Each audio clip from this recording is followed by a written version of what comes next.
What's up guys, Ricky here with another review on the DC Rebirth Deathstroke. So let's take a look at it in the package. Okay, so looking pretty good. Looks like we got some good details. Let's see, got some cool looking scale things going on there. We got some cool textures on the black, which look nice. Got some orange paint on the belt there. Looks like it kind of ran up a little bit. Not super clean there, unfortunately. Let's see. Okay, got orange on the strap. So it looks like they're really just using white, orange, and black. And no variation of color other than that. So looks like we could definitely benefit from a black wash for sure. Definitely on the orange pieces of scales. That we could definitely touch up the belt a little bit because it is a little runny with the orange. But even a black wash will make it look a little bit better. So that's definitely something we could do. If we really wanted to get into the detail, you can see there's lots of good detail in the black. We could definitely do a gray, like a medium gray dry brush over the top, just to bring out those textures, which would make it still look black, but just bring out all those, those details, because they do a great job with the details. McFarlane does for sure. So it comes with a display stand, it looks like, comes with a sword, looks nice, comes with a knife. Okay, cool. So let's open this up, see what we're looking at. Okay, here is Deathstroke out of the package, and looking pretty good. I think it looks nice. I love the articulation. I like the figure itself. I do have a few complaints, though. And yeah, we can take a look at this together. So first, it comes with a display stand, per usual, which I do not use. It also came with a sword and a knife, which you can see on him right now. It has a pretty cool holster for the sword as well. And then it does come with a character card, which is interesting. So if this is really the Deathstroke off Rebirth, which unfortunately I have not read Rebirth, then there's kind of a big disconnect with the way the action figure looks and the way this figure looks. So, I mean, I see they have the sword and the knife. That's the same. It looks like there's definitely some armor there on the side or on the arm, which clearly isn't seen. Same thing with the shoulder pads, and yeah, there's lots of details on here that aren't on the action figure. So I'm just curious. So feel free to drop in the comments if you know something that I don't about this. If it's maybe not the same character that's in here, but yeah, it looks quite a bit different. Now here is the back of the card. If you want to read the file, you can pause now. Okay, cool. So yeah, let's take a look at this together. So what we're looking at is, like I said when it was in the box, is this figure can benefit from a black wash for sure. So there's definitely some opportunity. So it looks like they did a lot of orange paint on it, and it looks like it's not quite the cleanest job on certain things. It's really apparent on the belt, so you can see where the silver is there, right? It wasn't done too well there. But let's say it looks like a lot of these should be different colors than just orange, especially like that knife holder there on the side. So that's kind of interesting. And then you can tell the shoulders and stuff are painted, whereas the arm by the white is actually just orange. So like it's just orange plastic, and the white was actually painted onto the orange on this part, but that was the shoulder and stuff was painted just orange. And you can tell because it's kind of faded underneath, like it's it was brushed on. So nothing wrong with that per se. I think that part actually looks pretty good, but just wanted to point that out. Let's see, we got orange paint here. You do have a little knife holder, which I think is very cool. So a knife can go in there. You definitely have some orange here. On the straps, definitely do some silver highlighting on some of the buckles and some of those pieces too, just to make better detail. And then the shoes are interesting. So it's orange paint over the black shoes. However, it doesn't quite match the rest of the orange, and I think it's because it looks like it's only probably 1 or 2 layers. So it's not put on very thick. So a lot of the black is showing through, which makes sense with the differentiation of color of some of these pieces, right? So, but yeah, but interesting. So overall, I mean, the figure looks great. It's really cool. It's just like I said, there's a big disconnect between it and the character on the card for sure. And there's definitely some opportunities, but I think the figure overall, as it stands, is pretty good. I would just love to. I'm definitely going to customize this one because I think it has so much potential. Yeah, so much potential with the black wash and the orange. Like I said, I may even touch up some of these because there's so many good details. But even just doing a dry brush of a slightly lighter black or a darker gray would look good on that. So cool. But I'll do a separate video on that on the customization. So like I said, I'll do this one for sure. So now let's get into the articulation real quick. Okay, so you can see here we have the sword that goes on the back. It just clips right into this piece here, and you just kind of clip it in there, and it stays pretty good, so that's kind of nice.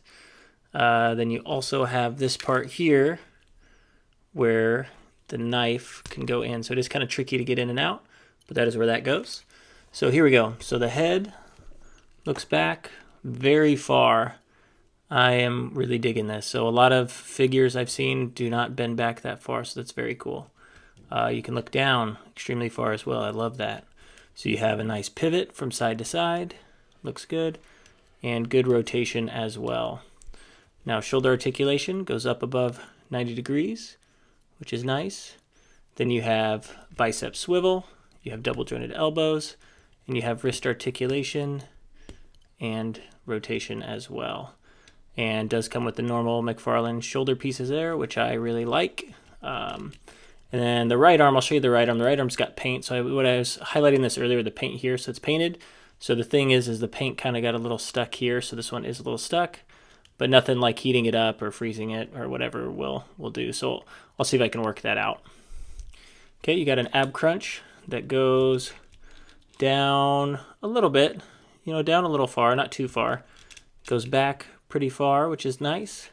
Then you have this really nice side to side. So I'm a big fan of those side to sides for sure. And then good rotation. Legs go up almost 90 degrees. You have double jointed knees. You have ankle articulation and pivot as well. And toe articulation. Now you do also have some rotation here.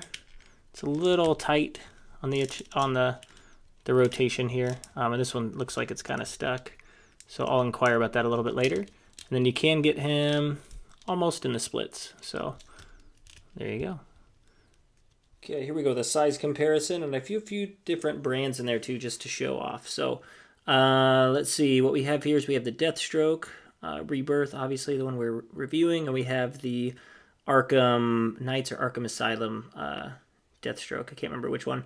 But right, so this is kind of the original. This is the the next iteration, and it looks like this one is a little bit taller, right? So the new one's taller than the older one. The older one, you can see this one was playing out of the package. I did do customization work on it, so you can see added a black wash, carved up all the little pieces, with some silver to make it look like it was worn, and added some silver highlights, etc. So I think I prefer this one as far as the look goes. However, the articulation of this one is a lot more fun in my opinion. So I'd say preference. How about you drop in the comments which one you prefer, whether it be kind of the original Deathstroke there or the new Rebirth one. Would love to hear your opinions. We also have it teamed up with McFarlane Batman, so Speeding Bullets. So it looks like Speeding Bullets is almost as tall as the new Deathstroke, so just a little bit shorter. We have Atrocitus there, who stands quite a bit taller. It looks like Deathstroke goes to about his shoulder. We have the Marvel Select Immortal Hulk behind him, which stands a little bit taller than Atrocitus and quite a bit taller than Deathstroke, if you decide you want to pose those together. And then we have the NECA Batman from the Batman Alien 2-pack, and it stands a little bit taller. So Deathstroke's a little bit taller than that Batman, if you're curious. So, yeah. So I think as far as scale goes, I think it's a little tall, potentially. Just a little bit taller than some of the other ones. Not that that's a bad thing, because I don't think it's really tall by any means. And I don't think you're going to notice when you have it posed and stuff, but it is quite a bit taller than the original Deathstroke. And with this one being more armored, you'd think it would be slightly taller since it's, probably got a little bit more to it. But, yeah, it is not. So, but yeah, overall size I don't think is too big of an issue. Let's do a closer look on both these Deathstrokes real quick, just so you can see a really good comparison. Okay. Like I said recently, right, so the height is a little bit different. This one's a little bit taller. Okay.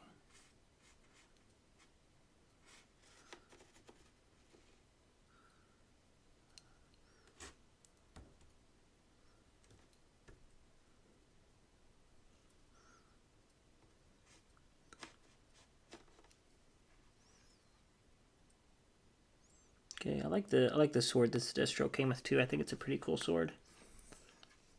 One thing I do prefer though on this new one is I do really appreciate the holster.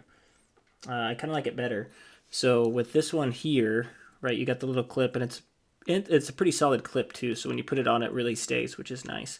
This one they did like the half holster thing. So if you look really close, right, it's just half. It's like the front or sorry, the back half of the holster, and then it's kind of hollow in the front, which is interesting. But what happens is it kind of bends the blade a little bit when you put it in there, and I don't know. I just think it could have been done a little bit better, in my opinion. And I really like the way they did the new hook for sure. Okay, so there's the back.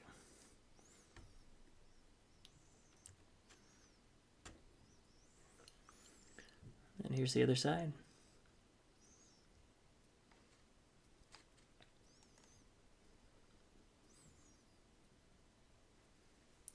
Okay, cool. So if you're deciding which one to get, if you can still find this one anywhere, you can take a look. But I thought it'd be a good idea just to kind of show off the differences up close. Okay, final thoughts on Deathstroke DC Rebirth action figure. So final thoughts, I think it's a good figure. I think it's a cool figure. For 20 bucks, I think it's an awesome figure. So it's got great articulation. It's got good sculpt, good details. Comes with some, pretty neat weaponry. And overall, I just think it's a really, bad A looking character, right? I love it. So now, is there some opportunity? Absolutely. So I think with this one, I'm going to do quite a bit of customization. Like I said first, a black wash will do wonders, especially for all the orange, right? It'll fill out and really pop those textures, right? We can probably clean up the belt a little bit, make that look a little bit tighter. Let's see, the boots, we could definitely mess with a little bit. Like I said, if we really want to, I can probably do like a medium gray dry brushed over the black to make a lot of those textures that are kind of hidden pop a little bit more. But like I said, overall, I think it's a great figure. It's a fun figure for 20 bucks. I'd say it's a really good figure to have. So I have no complaints other than, some of the detail pieces. So thank you all so much for tuning in. Feel free to like and subscribe. And I will continue to bring these reviews, these customizations to you. So again, thank you for joining. And I will have a customization video for you with Deathstroke coming before too long. Thank you.